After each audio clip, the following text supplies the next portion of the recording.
We all ache to be remembered. We pour our hearts into chasing dreams of greatness, yearning for a legacy that will echo through time. We're terrified of fading away, of being forgotten, because deep down, we fear that if no one remembers us, maybe we never truly mattered. But here's the raw, honest truth: you will be forgotten. I will be forgotten. We all will. In 100 years, the world won't know the weight of your quiet struggles, the sting of your sleepless nights, or the warmth of your smallest victories. Your name might slip into the shadows, your photos might vanish, your digital traces might dissolve like morning mist. Even the brightest stars, the poets, the leaders, the dreamers, their names soften into whispers, tucked away in dusty books or fleeting thoughts. And yet, this isn't a tragedy, it's your liberation. The truth that nothing lasts forever is what makes this moment so achingly beautiful.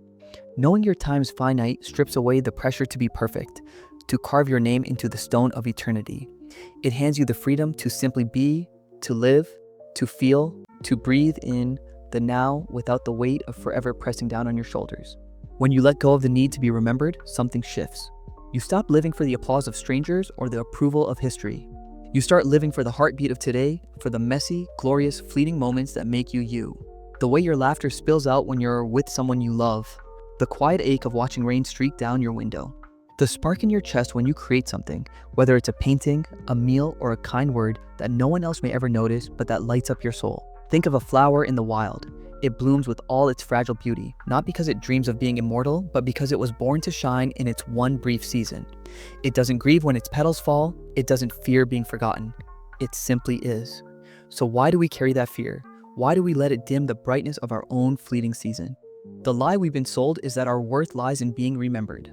But the real magic, the real power is in the now. It's in choosing to be kind when no one's watching, in pouring your heart into something just because it feels true, and showing up as your raw, imperfect self without needing a spotlight. It's in the way you hold someone's hand through their pain, or the way you pause to feel the breeze on your face, or the way you keep going even when your heart is heavy. When you stop chasing the myth of a lasting legacy, you start building a life that's yours, not for the world to judge, but for you to live. You begin to treasure the small sacred things, the late night talks with a friend, the scribbled notes in the margins of your journal, the moments when you feel so alive it hurts.